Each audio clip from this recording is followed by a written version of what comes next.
तो राहुल गांधी का भविष्य क्या है? क्या कांग्रेस पार्टी के बाकी सांसद इस्तीफा देंगे? क्या इससे विपक्षी एकता होगी? राहुल गांधी का जो लीगल फाइट बैक है वो तो है ही है, लेकिन क्या इससे वो सिंपैथी क्रिएट कर पाएंगे? और अगर सिंपैथी नहीं क्रिएट कर पाए तो उनका भविष्य क्या होगा? ये सारे सवाल हैं। इस वक्त मेरे साथ राजनीतिक विश्लेषक महेंद्र सिंह, वरिष्ठ पत्रकार सुनील कौशिक, अनुपम मिश्रा जी, राघवेंद्र चौहान प्रवक्ता भारतीय जनता पार्टी और कांग्रेस की तरफ से सुचि विश्वास प्रवक्ता जुड़ेंगी। तो सबसे पहले राघवेंद्र जी, वर्डिक्ट भी आ गया, आप लोगों ने फटाफट फैसला भी ले लिया क्योंकि वो तो कानून के तहत लेना ही है।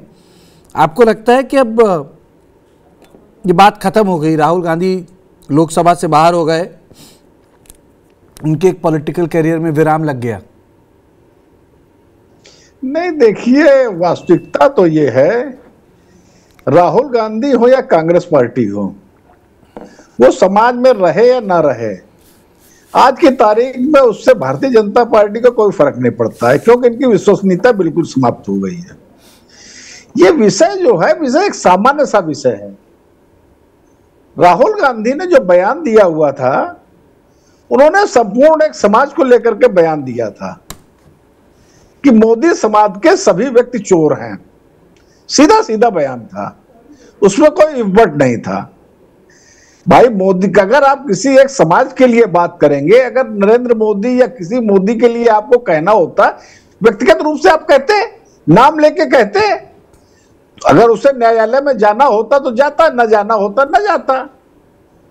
वो सीधे सीधे एक समाज को आरोपित करना, जो समाज का एक बहुत बड़ा वर्ग है, ओबीसी वर्ग है, निश्चित रूप से आहत हुआ है। उसमें से कुछ लोग न्यायालय गए हुए हैं।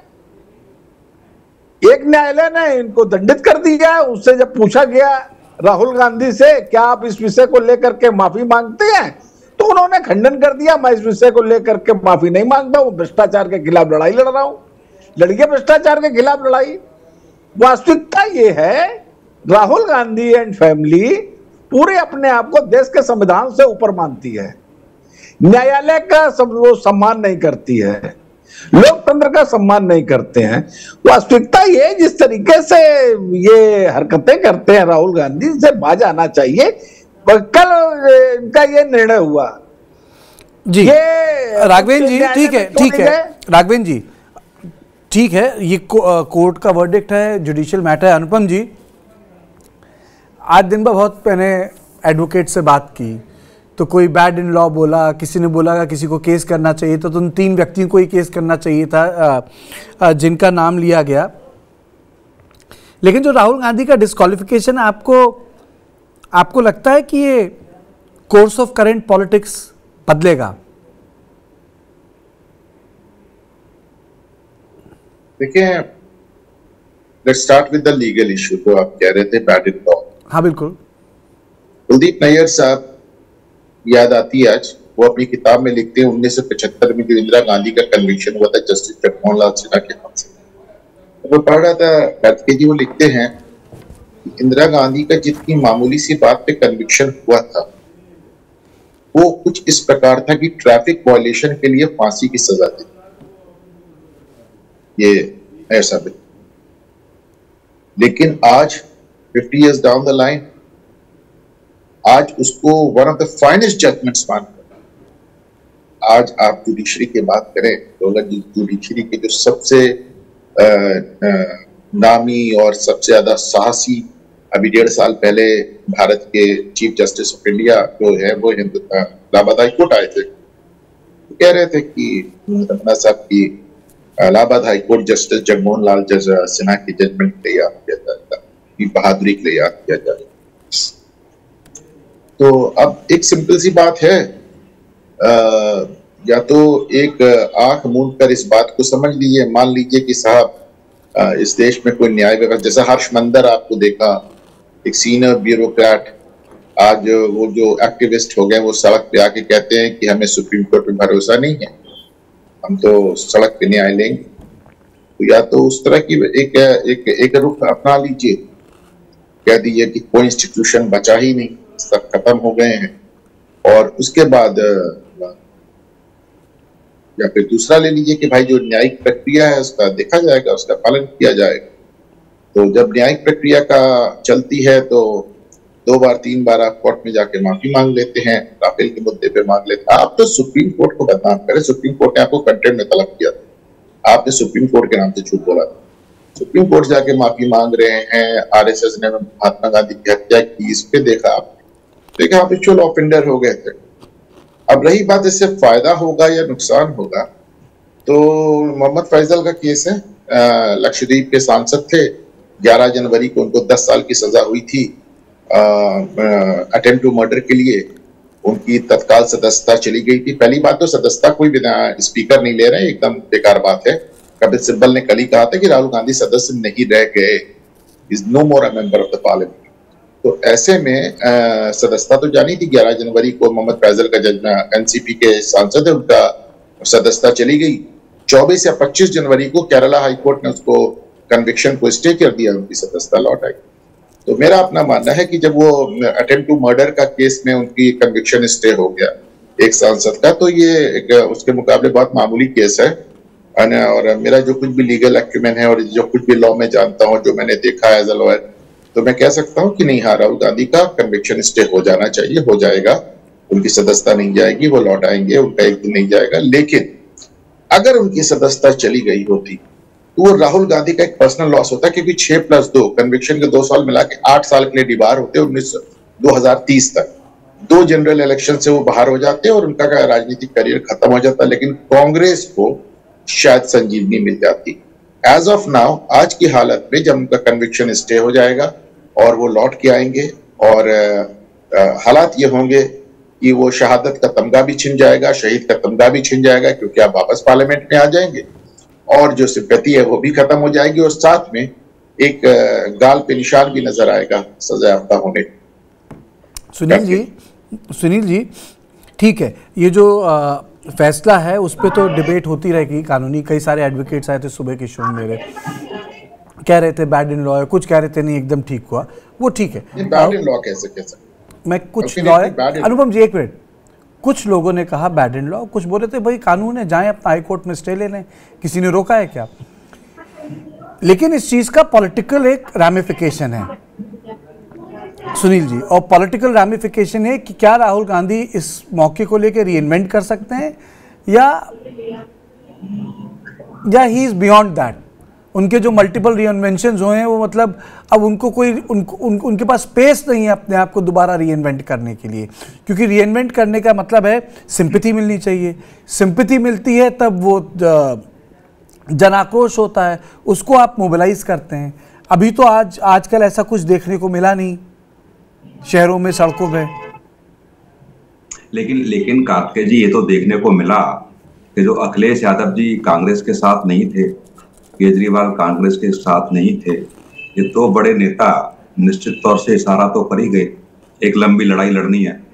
और इस मुद्दे पर आकर के कुछ राजनीतिक दल जो तीसरा मोर्चा बनाने की बात बार बार कह रहे थे, वो एक ऐसा मुद्दा मुझे लग रहा है 2024 के लिए तैयार हो सकता है।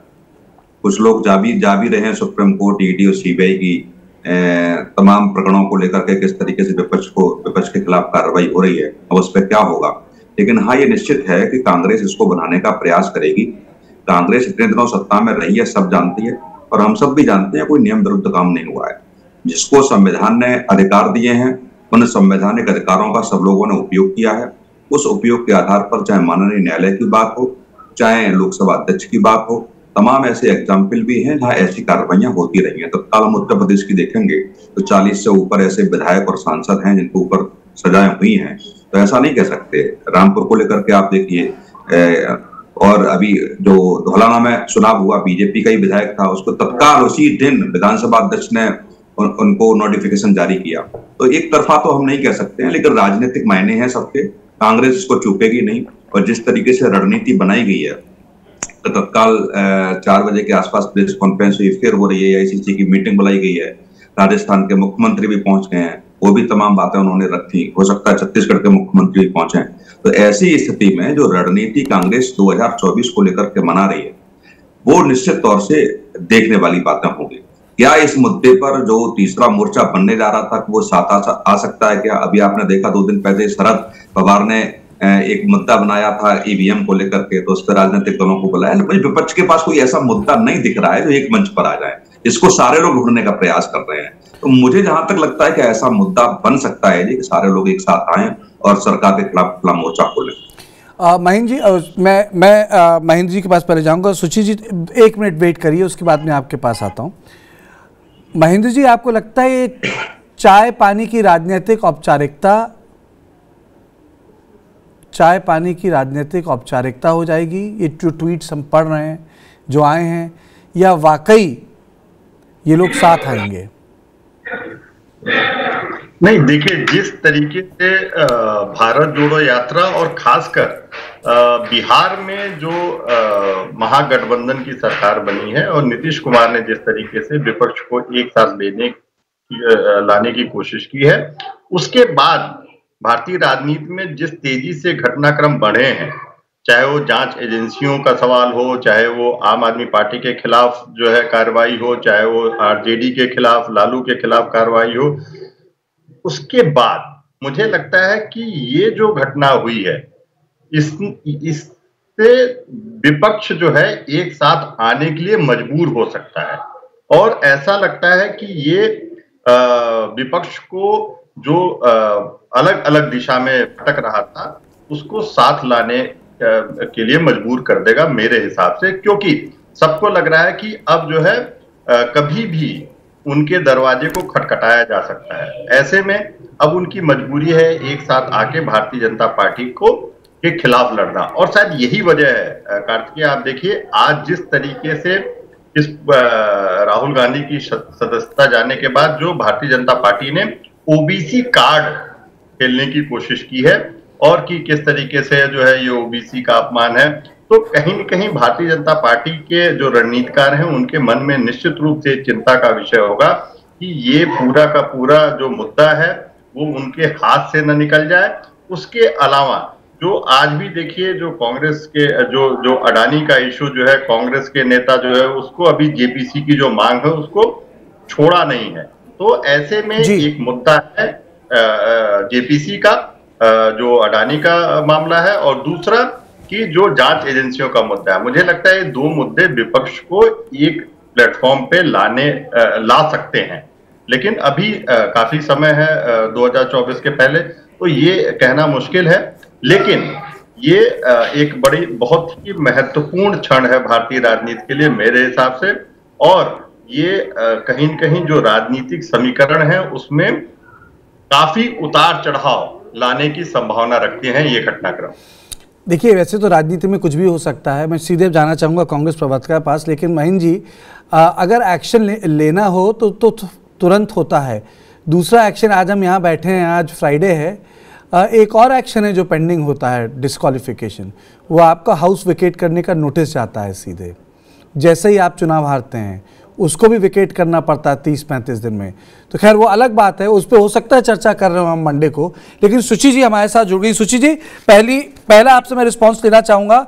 राहुल गांधी की जो सदस्यता गई है, आज कांग्रेस पार्टी ने उस पर मीटिंग की, बाहर आई, आप लोगों की तरफ से लोकतंत्र को लेके बयान जारी किए गए।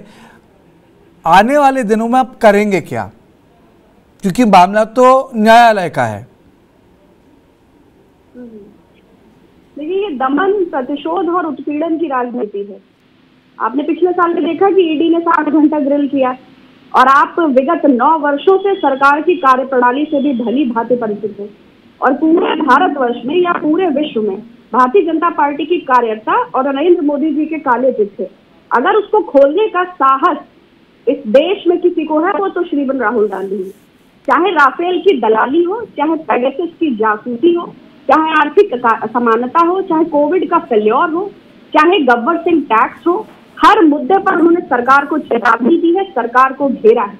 और सरकार के संवैधानिक संस्थाओं के दुरुपयोग और जुडिशरी को भी मैं स्पष्ट नहीं कहना चाहूंगी, लेकिन इधर सीबीआई निकलते हैं और उधर सांसद हो जाते हैं, तो क्या ये कोई मशीन है? और ये जिस मुद्दे पर हम बात भी कर रहे हैं, तो अभी मैं सुन रही थी, मैं देख नहीं पा रही थी कि सबसे पहले कौन बोला, लेकिन उन्होंने कहा ओबीसी का अपमान है, जाति का अपमान है, माफी मांगने से परहेज कर रहे हैं। मैं बता दूं कि उनका नाम पूर्णेश भूतवाला है।